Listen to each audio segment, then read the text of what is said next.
Okay, we are live. I'm so excited, especially excited because this time it worked. I understand this technology. I apologize for a couple of weeks ago. That was, I still don't know what happened to that, but we are here.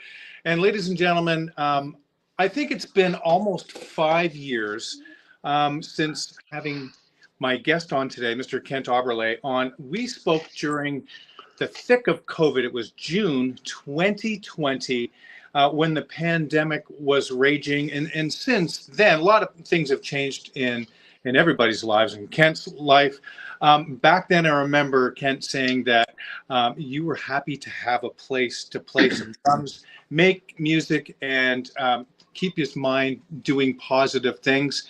And over the last couple of years, Kent has been playing with the hugely popular and successful country rock group BlackBerry Smoke since taking over the drum chair due to the untimely passing of original founding member and drummer Britt Turner.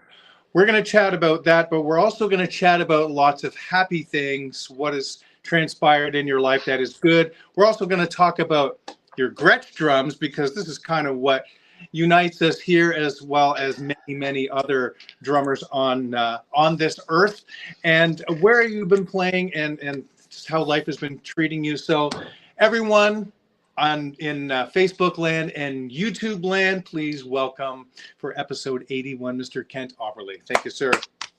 How's it going, y'all? Good to see you. Hold on, let's do this right. Let me take a picture so everybody knows this actually happened, right? We're Yeah, actually, yeah, we're actually, if it's you not have to on, take if it's not on your pictures. phone, it didn't really happen, right? Nowadays, 100%, right?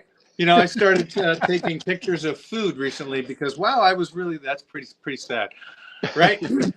But thanks for joining us. I know you've been in the middle of playing a lot and traveling, and it's a tour year for you guys, correct? that's correct. Last year, it's this band does not have a year off, honestly. Great. Since about 2008, they've been working really hard, and last year we did 240 days on the road, and this year I think we're probably going to be doing close to 150, 160. You're Um, kidding.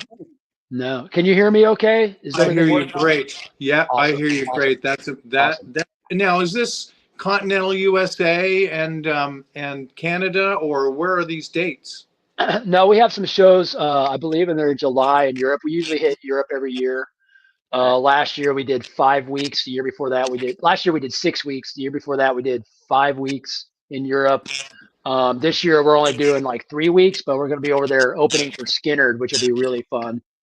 We got some huge shows with Leonard Skinnerd over there, so that's going to be a blast. But yeah, man, we'll probably be playing about, I'm guessing, between 100 and 150 shows again this year.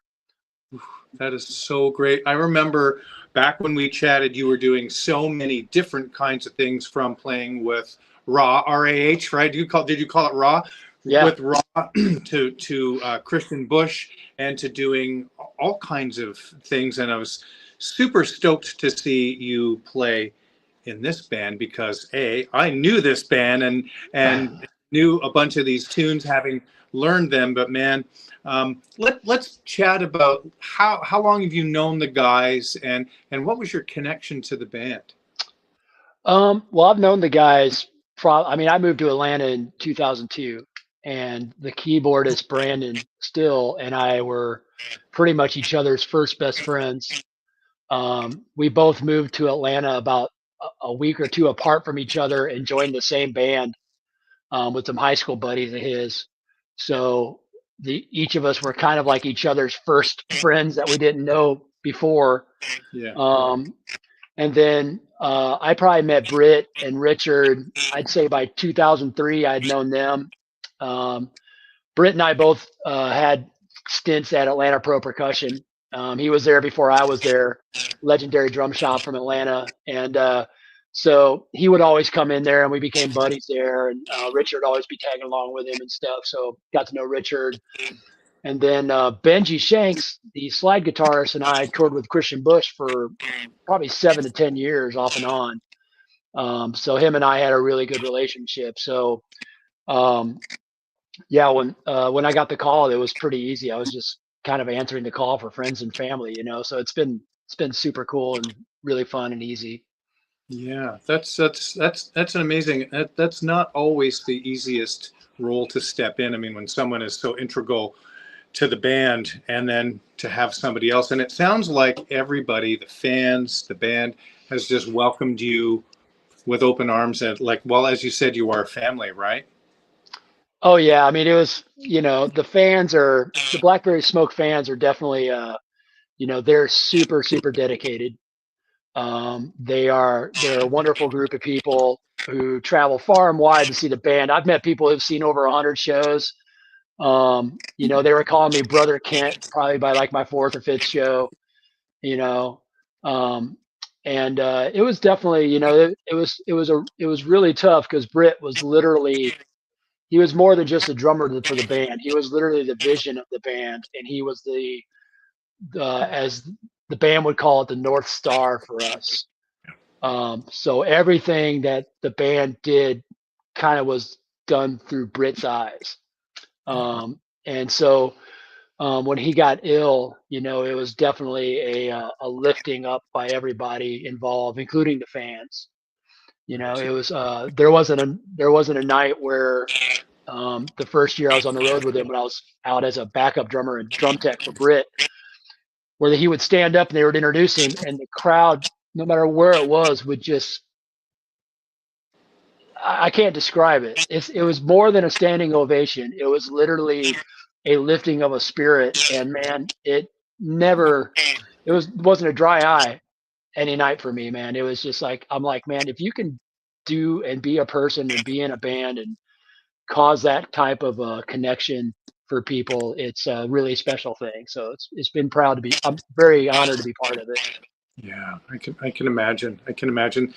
Now, I wrote here in one of the questions, like, how has your life changed since becoming part of BlackBerry Smoke? It's might be kind of a crazy question, but for the people that may not know the band or your history, like how has your life changed since being part of this band?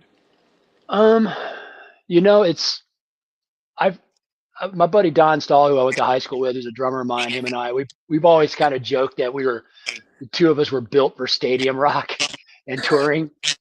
So the touring aspect of it really hasn't been that big of a change in my life. I mean, I've been on the road a lot, so it's not really that big of a change. I would say the big change for me was like, it allowed me to focus on one task and drop a lot of extra plates. Now, I mean, raw is still a thing.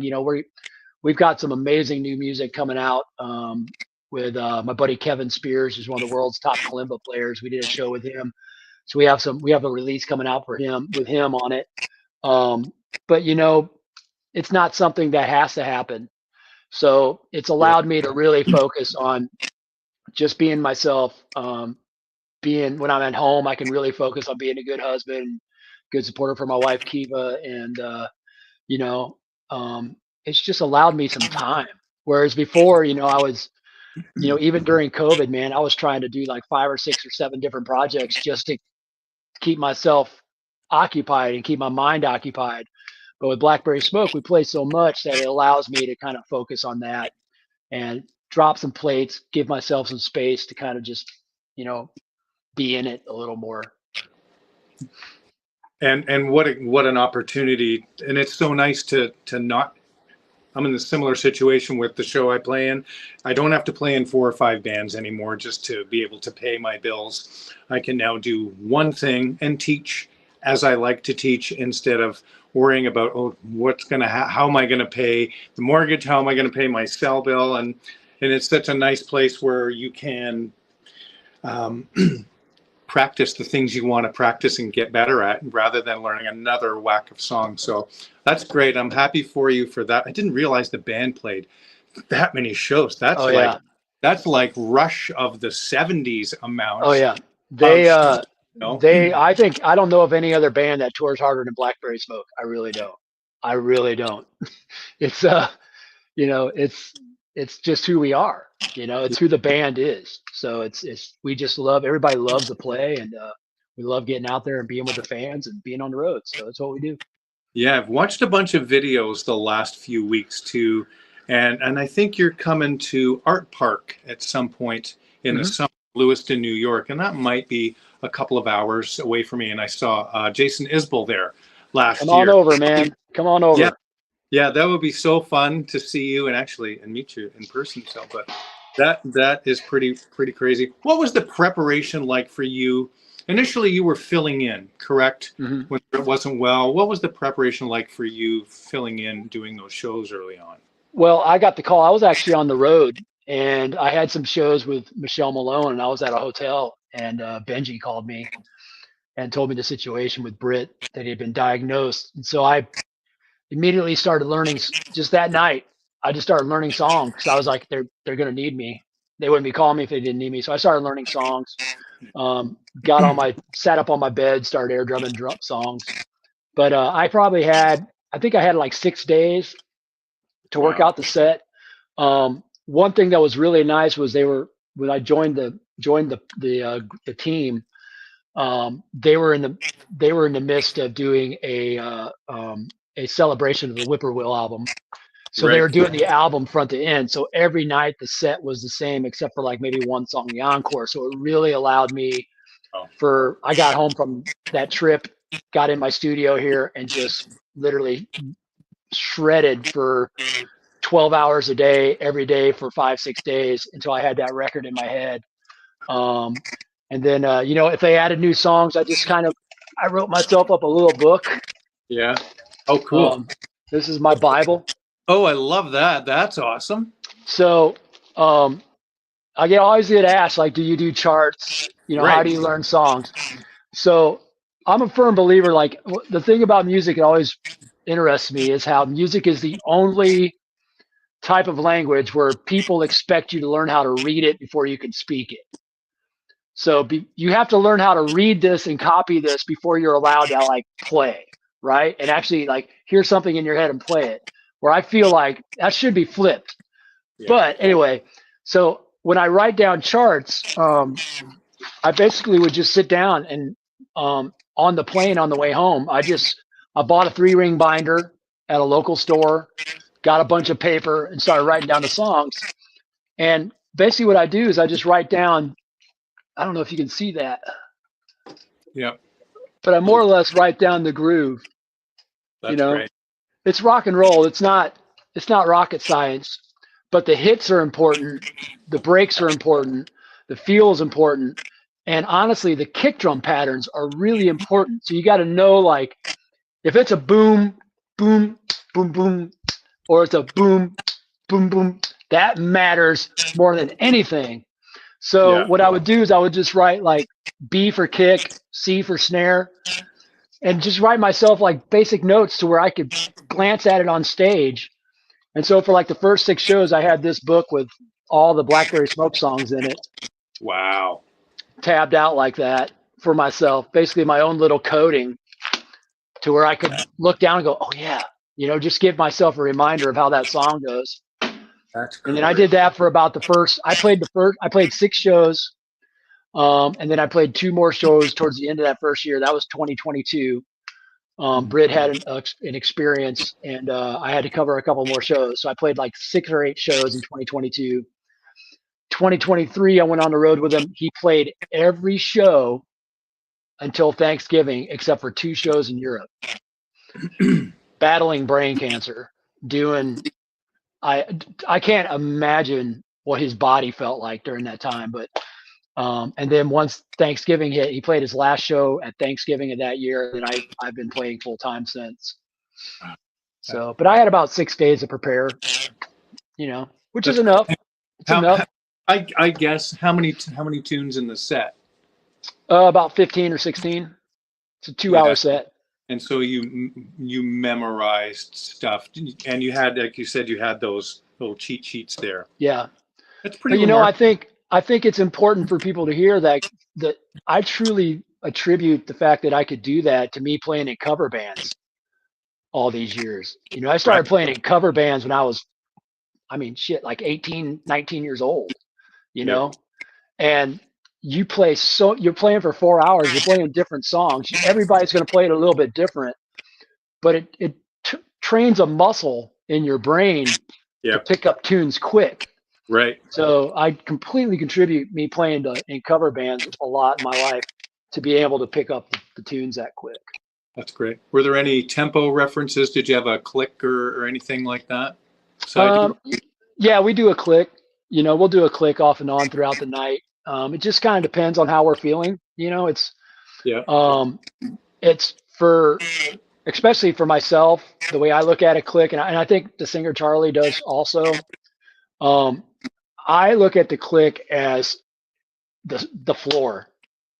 So it's like, as long as the click is going, I'm seated on the floor. I can relax. I can sit back on that click. You know what I mean? A That's lot of cool. people, when they get the click in their head, they think it's up here. I visualize the click as my chair, and that's what I'm sitting on. So as long as there's a click, we know where the bottom is at. That is Because in a neat. lot of rooms, man, it's hard to tell. It's like you could be Oh, playing something exactly right, but the singer's 40 feet in front of me. So he might be hearing stuff completely different. There could be a delay between me and him, just enough to where it's like, but as long as that click is on, we've got a bottom. So we use the click probably about half of the night off and on. We'll turn it off on songs.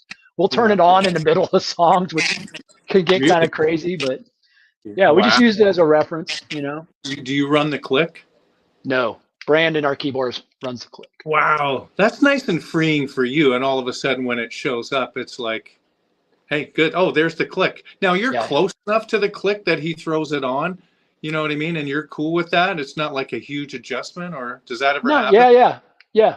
No, I mean, there's, I think, I'd say the night where it really hit me was I was playing a show with them in Europe, at the where was it at? It was um oh man, my brain just completely. It was uh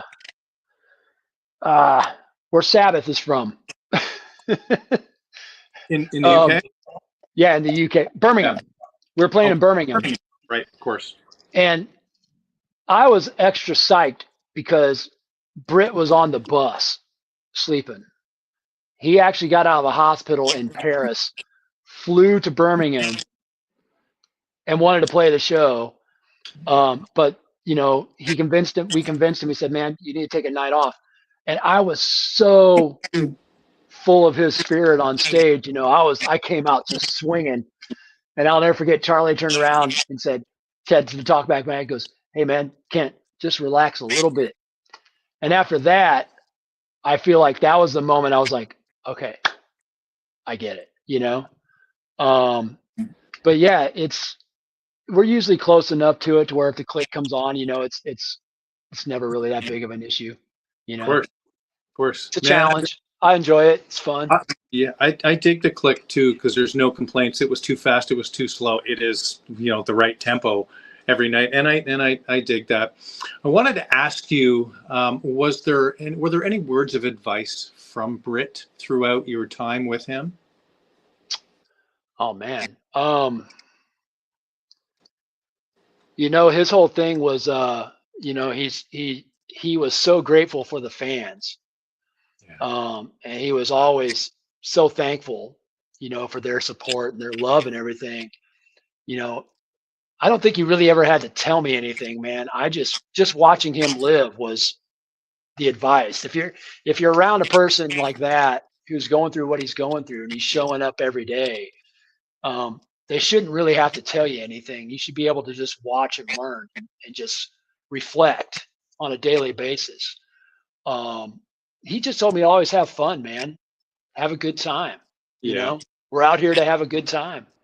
You know, um, some of the stories he said after shows were just, I mean, literally like I would go to bed with a gut ache from laughing so hard. All right. But yeah, man, it was, he was always inspiring. He still does inspire me. There's not a day I don't play a show where I'm not thinking about him on stage. It's never going to happen. It's just never going to happen. Of course. So, What's it like playing with his brother, Richard? Richard, for those who don't know, is the bass player. And I imagine that would have been a really tight thing to, siblings and DNA and all that. What's it like for you guys to play? What's it like for you knowing that he played with Britt his whole life? When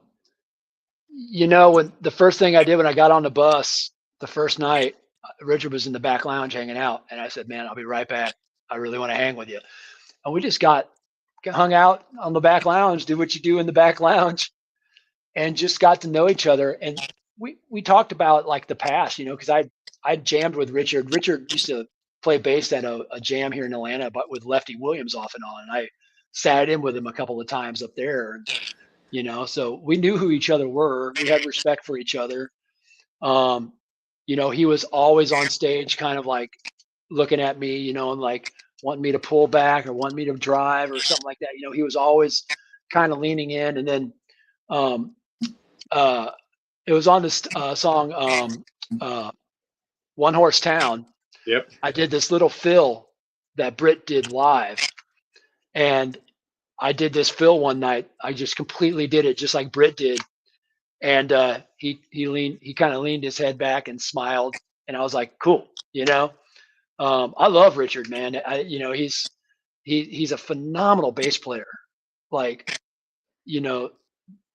this music that we're playing, it's like, if you really dig in and really listen to the bass, man, some of the stuff he's playing is just fantastic. His feel is off the charts. It's one of the coolest, like, from a drummer's aspect, you probably understand this. It's like he hits the note on the last O and M of boom when you hit my kick drum. So if I hit my kick drum going boom, he's playing the last O and M of that. You know what I mean? He is sitting right back on it. And he's just a fantastic player, man. A good human, good dude. Yeah, I've been, as I said, I've been watching a bunch of footage, and there's so much footage of you on there, and you sound really great with this band. The band sounds amazing, and holy cow, what an amazing catalog of music to play. Like, as I've been listening to a bunch of it, and there's a bunch of new favorites. Do you have any favorite tunes that you love to play in this band? Oh yeah. I mean, there's so many, but definitely there's one called Morningside, which I really love. To me, it's one of Britt's shining moments with them. The groove is super cool. It's super slinky. As Charlie would say, it's super greasy. You Hear George is great. There's, the Shaking Hands with the Holy Ghost is definitely one of my favorites. But yeah, there's a ton of them, man. And how often is the set changing now? Now that you're out on this, the Rattle, Ramble, and Roll tour, is that what it's called? I think. Do you have any? Are you promoting anything particular? A new record, or what's mainly in the set these days? Man, we're really kind of celebrating the band, just being able to keep doing it. Like it's been fun this year because it's like, we're bringing in new tunes to play for encores almost every night. The set's different pretty much every night. You're going to do your like 4 or 5 constant tunes that fans need to hear, but we're definitely switching it up a lot night after night, so that's been really fun. It's keeps everybody on our toes, keeps us all, accountable, and, keeps it fresh, because playing the same set every night for 100 shows, you don't mean to do it, but you can just kind of get a little lazy, and so like us changing the setup every night, it's been really fun, man. It's been great. So you're not running anything back where you are. You're just playing. How cool is that? Is everybody on ears? Everybody but Richard. Right. Wow. Okay. That's crazy. Yep. That's why I have plexiglass up around me. Somebody asked a question about the plexi on one of my photos. I'm like, it's just to give a little bit of break, from the cymbals, man. Cymbals are loud. When you're a bass player and you're standing 4 feet from a drum set with cymbals, it sucks, so the plexi is just to help with that a little bit, give everybody a little bit of a break, from the cymbals and stuff. They are loud. I apologize to backup singers when we have them, and I'm like, I'm really sorry. So honestly, I really don't hit a lot of those side crashes too loud because I don't want, it's just, I don't want to kill them, and the mics are going to pick that up anyway. But Right. oh man, I totally get it. So how do you travel as a band? You have a bus, or you have a couple of buses and a crew? Do you have a drum tech? We travel by bus. We have a couple buses, semi-tractor trailer with gear. Ooh.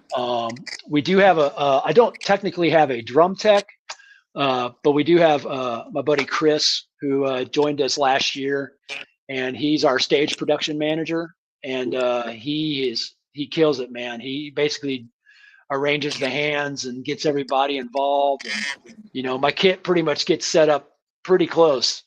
But I tune it, if there's heads that need changed, I like to do that still. I'll go in there about 2 or 3 o'clock and change out if I need to change out any heads or anything before we line check and sound check. I like to do all that myself still. I still like to get my hands on them, Yeah. so sure. just to make sure that we're exactly where I want them, and I like to clean them and, touch them and stuff, have some conversation with them, You got to for the bond show. with your drum kit, man. You really do. Spend time. I came in here today. I'd been gone for a little bit, and opened the door, and I'm like, "Hi." They feel Yeah, like exactly. they're living, Hey, breathing girl.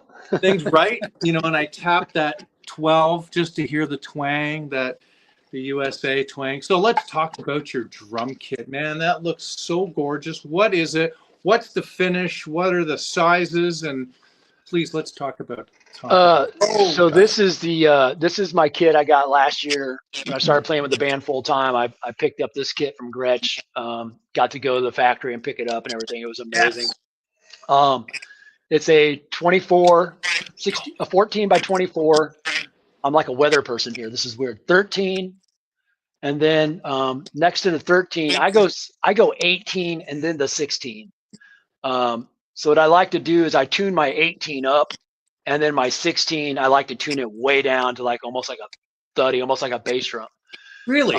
Because I love the way an 18 feels, and I love the way an 18 just sounds, And I like the big gap between the 13 and the 18.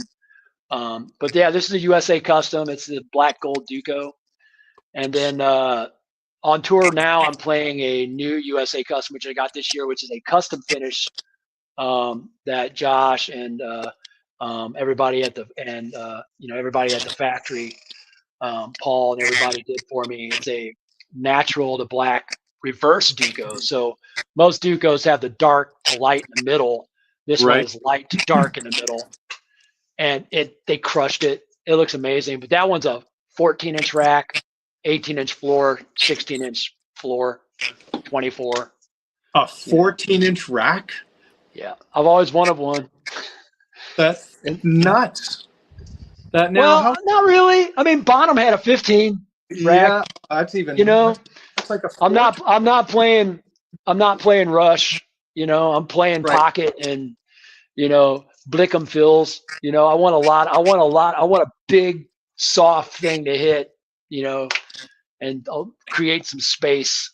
So the 14, and it feels good to sit behind. And the thing I like about the 14-inch rack too, it's just like the 18. I can tune it up and it's just explosive with tone. It's just amazing. But also I use a snare stand for my rack tom. So a 14, when it comes to setup, you're just setting it in the snare stand. You don't have to cradle it. Yeah. Like that, What's the depth? 14, 14 by 10 by 14, 14 by 10.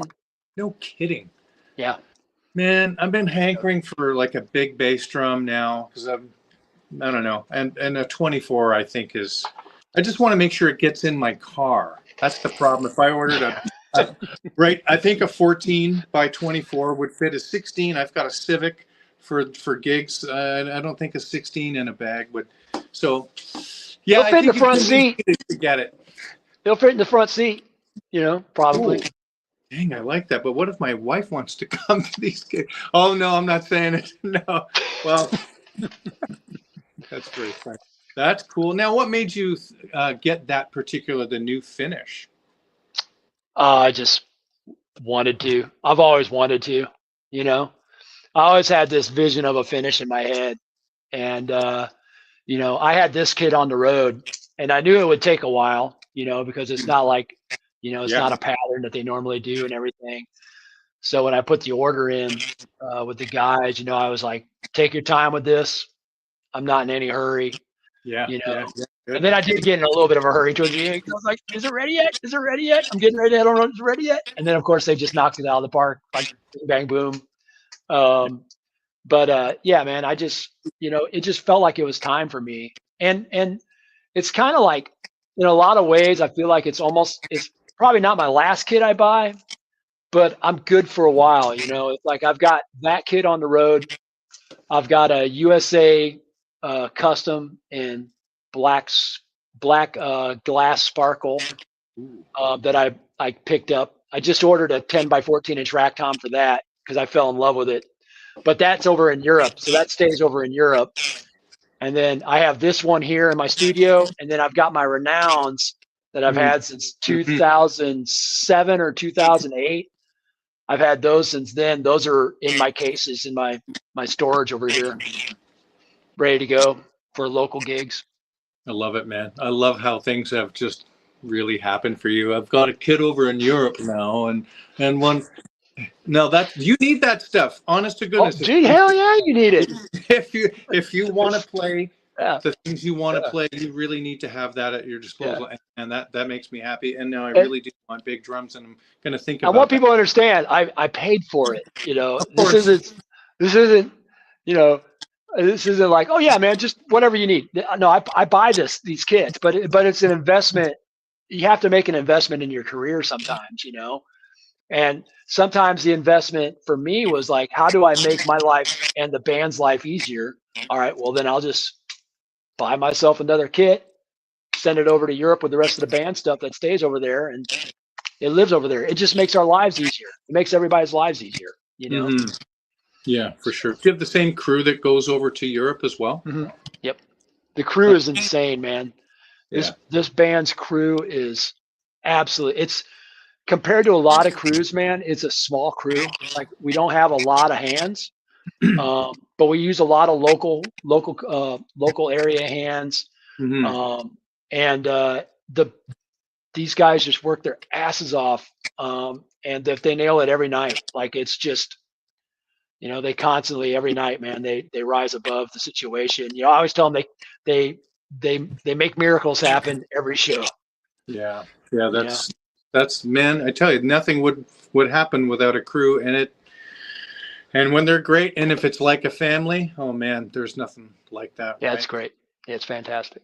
So where have you been this year so far, and where are you going, and approximately? So maybe some of the viewers would like to. We could also check out their website so that they know for sure. But let's hear from you. We started off in the Northeast in winter, which was fun, and then we've done some Midwest stuff already this year. We're getting ready to head out Wednesday. We're going to be down in the Texas area, like Houston, San Antonio, that area. And then we're off for about 3 weeks, and then we'll be back out here and there, heading over to Europe, all over. We're doing the Ryman again 2 nights in a row this year in Nashville, which will be great. That's phenomenal. We just announced we're doing some shows with Mike from Tom Petty and the Heartbreakers. That's right, the Dirty Knobs. Is So Ferroni on that? Do you know if Steve Ferroni is on that? I think so. Dude, I mean, have you met Steve? Yeah, I have met Steve. He's a super gentleman, man. He's just the coolest dude. He's so funny. You know, he's just a great guy. Good man, that's cool. So that's actually, I think, the lineup at Art Park, if I'm not mistaken. Probably. If it's like in August area around then, that's So Mike Campbell and the Dirty Knobs. But yeah, you can go to BlackBerrySmoke.com. There's a link for our tour, and it has all the dates and everything on there. That's really cool. Okay, so where else are and where in Europe did you say you were going, or did you? I can't tell you off the top of my head. I know it's going to be the UK. We got a couple.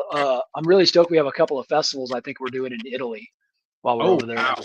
So the European festivals are always a good time. So looking forward to that. But yeah, Italy, the UK. Yeah. Do you get a chance to explore? I know we generally don't a lot, but sometimes we do if we build that into our schedule. Sometimes, I mean, it's, we work when we're on the road. It's our normal show to day rate is usually like 4 days in a row on, a day off of travel. Yeah. So, if I do any exploring, it's usually in the morning. I'll get up, get a Yeah. workout or a run in about 8 or 9 a.m. and then try to go walk around till like noon, get a couple hours of walking around exploring, you know. But if we do have a day off, I definitely do. I've kind of learned how to pack where I Right. don't do. I refuse to do laundry on a day off when I'm on the road. So Yeah. I really try to take advantage of those days off on the road and go through some stuff, meet some people, or see some family and friends, whatever. Yeah, it's great. Yeah, rather than doing laundry. Now, are these mainly outdoor venues that you're playing, or are you playing? Obviously in the wintertime you're not. Are you playing theaters? Are you playing Yeah, arena? theaters, Yeah, theaters. hmm and Yep, that's fun. A theaters. lot of times they've got laundry facilities there, as we found out. It's like the girls are like, "Do you need anything done?" I'm like, "Yes, I do. Here we go. Just don't look, right?" Yeah, But yeah, that's handy for sure, because I don't want to do that at the hotel. That's the last thing I yeah, want to go to yeah. bed. That is phenomenal. Any places that you have not been that are coming up that you're excited to see or excited to return to? Um, Definitely the Ryman in That's Nashville. yeah, Uh, it's always such an amazing hang after the shows, and the shows are just so spiritual. Because I mean, that place is just haunted as shit.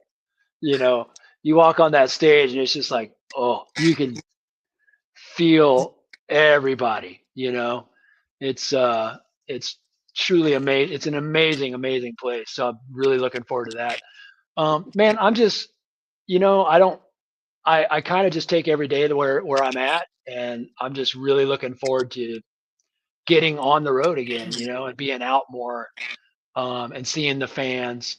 You know, we got a show. We got 3 days in a row coming up at this place in Maryville, Tennessee, called the Shed, which okay. is it's kind of the BlackBerry Smoke brothers and sisters family reunion weekend. And Wow.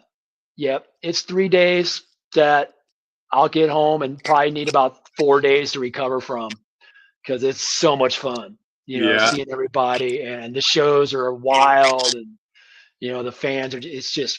It's just a blast, man. It's a blast. So definitely the that Shed, the Ryman. There's a few other spots too. the Ryman would be. Yeah, I could imagine. I've been there, but have not played there yet. But it's got a really amazing, crazy spiritual vibe to that hmm place. It's the hallowed halls, I guess you would call that. It's just neat. And a lot of the old theaters that we're lucky enough to play, you can tell, and apparently these are haunted too, and you can definitely feel when you're in them. It's like, yep, and some places you just don't want to go. Some places you're of the building, yeah. No, I'm not gonna. I don't want this dressing room. Somebody else is in here. Yeah, But man, yeah. yeah, I'm so stoked for you and happy that this is all happening. And wanted to ask you, just change subject a little bit here. How was the clinic for you at the Atlanta Drum Shop you did a bit Oh, it ago? was great. It was a blast. I had a Yeah, really good time, man. I had a good turnout, and got to catch up with some friends I hadn't seen for a while. Got to play for a little bit. Clinics are hard, man. It had been a minute for me, and it was like, trying to entertain people by myself for an hour or two is, it's tough. a little bit of a challenge.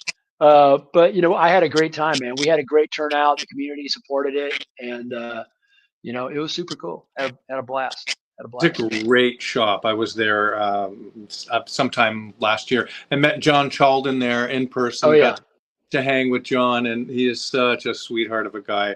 And they had the Neil Peart replica 30th anniversary drum kit there, Yep. and wow, that is a big drum set. I would it was super fun playing that. But what a great place, and it feels like a real drum shop again, rather than up here we have the Long and McQuaid's. It's like a chain, and it just doesn't feel like a real shop vibe. But Yeah. that certainly did there, Atlanta. What were your topics at the clinic, if you don't mind? Uh, let's see. We talked about warming up. My approach to warming up. We talked about just different things, man. I just kind of fielded some questions from people.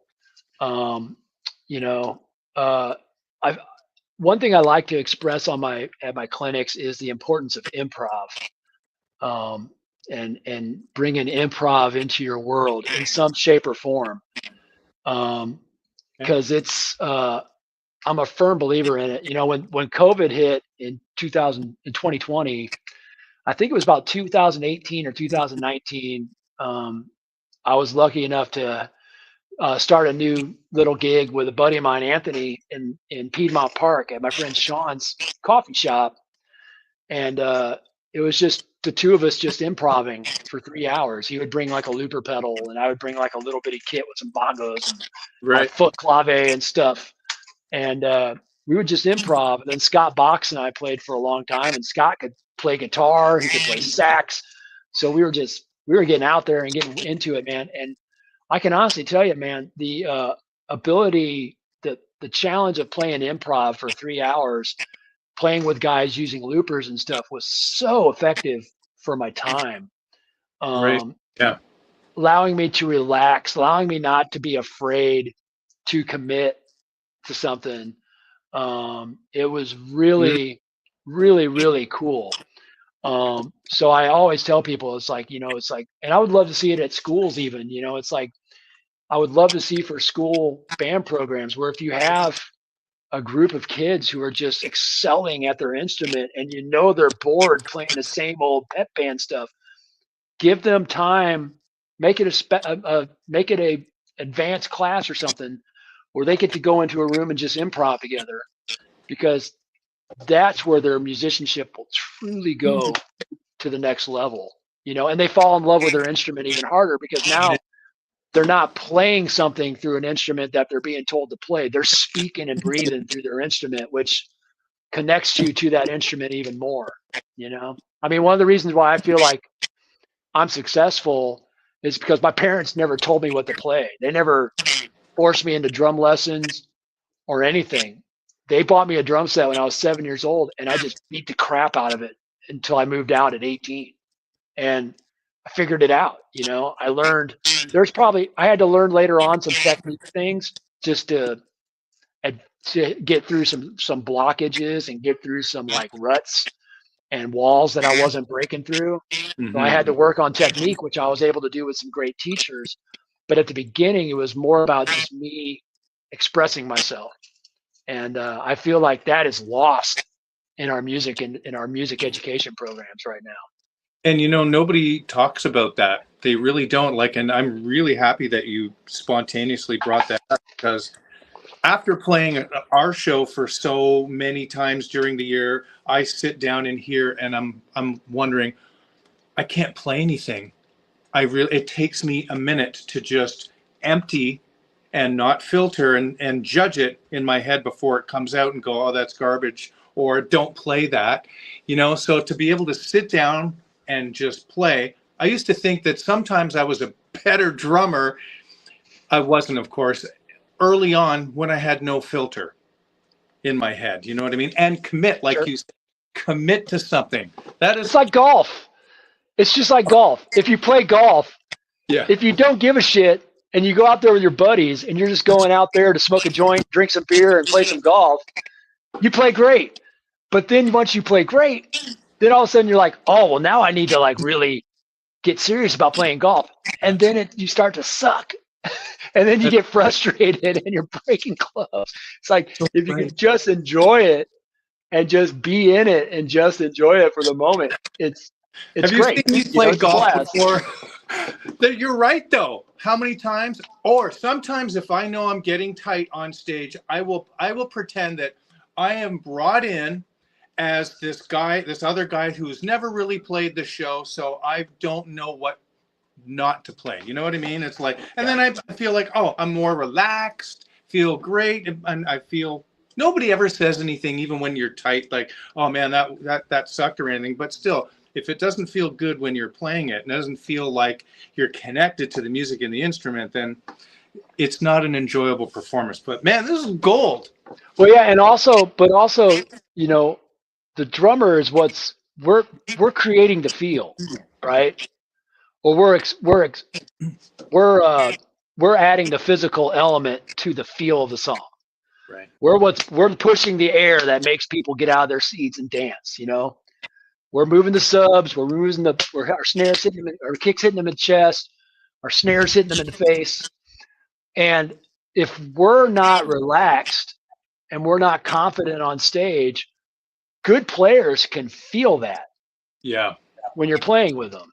Yeah. So it's important for you to have confidence in your own abilities and to be able to be relaxed on stage, because the more you are relaxed, Hmm. the better you're going to play, which allows everybody else around you to relax. Yeah. You know, if you're nervous and you're a drummer, they will Yeah. feel it. That's that edgy vibe. Yeah, for sure. What do you do to relax yourself while you're playing? If you do get uptight. Just breathe. I just breathe. I try to, you know, one of the things when I run, I try to like find a song with a good groove, you know, where I can, you know, inhale for 4 counts, exhale for 4 counts. And I try to like get my breath into the music. And then when I'm warming up, you know, I usually warm up to some Neil Young, and I'll like just play paradiddles, and I'll just focus on my breath moving along with the song, you know, not so much like getting jacked up to get on stage, you know, but just breathing, getting myself in a place where my mind and my breath and everything is together, and just, you know, relaxing. And then it's just, you know, I usually get out into the side stage area probably about like 15 minutes before I play, and Mm-hmm. just kind of, you know, put my ears in, turn them up, you know, kind of just sit there and just kind of get the vibe of the room, feel the temperature of the room, just kind of get accustomed, you know, do some stretches, just smile, you know, laugh a Awesome. little bit, and then just go up and play a show. It's just playing a rock and roll show, man. It's like, you know, we're here to have fun. If we were here to like, you know, meticulously think about and look over every single note, you know, I don't think any of us would keep doing it, you know, No, if, it's true. you If know, it's not fun, you shouldn't do it, or it sucks. But man, yeah. sometimes it's like the most incredible place. Most nights it really is. It's like, man, I would not trade this for anything. You know what I mean? And you can't explain it to anybody what it feels like and what it looks like and what it sounds like.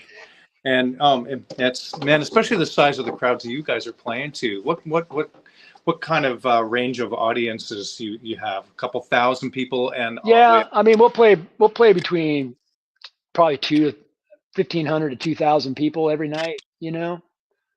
up. But I mean, I honestly, it's like, I love that, but man, like, I have a good time playing a show in front of like 150 people packed into the Earl. You know what I mean? It's like everything has, if the crowd's giving you back good energy and they're having a good time, it doesn't really matter the size of the crowd, you True. know? Because we've all played, you know, all of us at our age, you know, if we've all done a gig where we're playing in front of an audience that could really, they'd just rather us stop so they can listen, so they can hear the football game that's on the screen behind us, you know? Yeah. Yes, we have So done that. it's, you know, if the crowd's giving us the energy back, man, it doesn't even really matter the size of the crowd. So, you know, I've played everywhere from, I've played in front of the sound man, and I've played in front of, you know, like, you know, 200,000 people in China. So it's, I've Wow. done the full spectrum, but it all was, I enjoyed all of it. You know, that's the thing. I've never like left a show, I don't think ever, and was like, that show sucked. You know, I can't ever remember a time in my life when I did that. You know, Hmm. I've always been very grateful for every chance I've ever had to play in front of people, and you know, I enjoy it. That's crazy, man. Okay, let's kind of wrap things up a little bit here, man. Thank you Sure. so much for agreeing to do this one again after a couple weeks ago. So, man, super grateful for that. And is there anything I don't want to talk about the COVID journey, but I do want to ask what positive things came out of that that you employ now in your life or in your career. Um, Well, what I have learned a lot through everything that's gone on, is that this world, and especially in this this line of work, is a game of survival. And if anything, what I learned from COVID was to shrink my circle.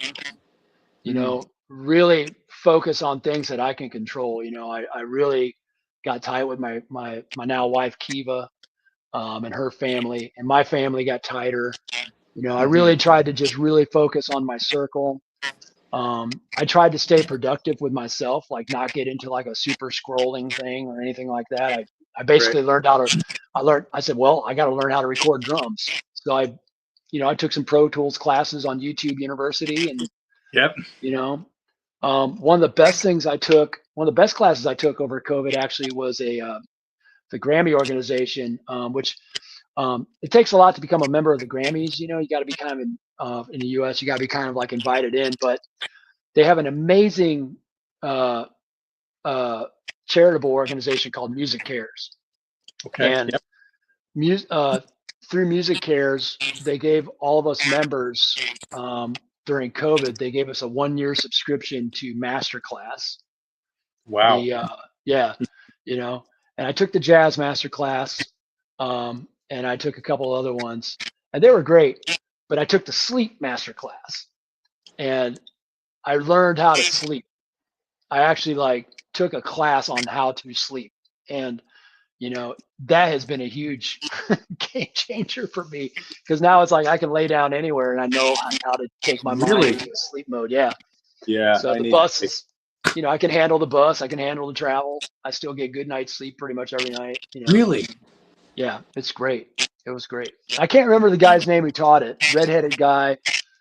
But yeah, I just tried to focus on my personal mental health, because there's a lot of noise, man. There's so much noise going on, whether it's politics or just, as God, it's just insane right now, and everything is so overreactionary, and everything is just so hot that now more than ever, it's so important to just take care of your own personal health, take care of your mental well-being and your physical well-being, because that's how you survive it, And if you feel good and your mind is in a good place, then none of it really matters, and you're happy, and that's all that matters.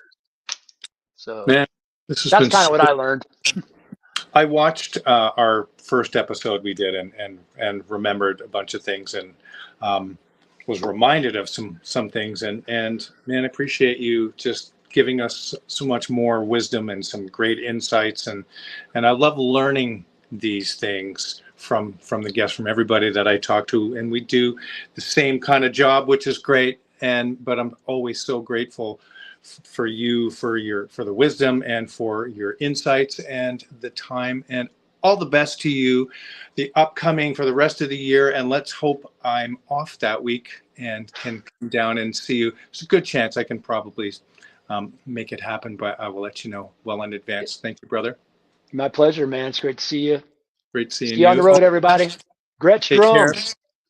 Gretsch drums. We'll see you next time for episode 82 of the Gretsch Afternoon Drum Break. Until then, take care. Cheers.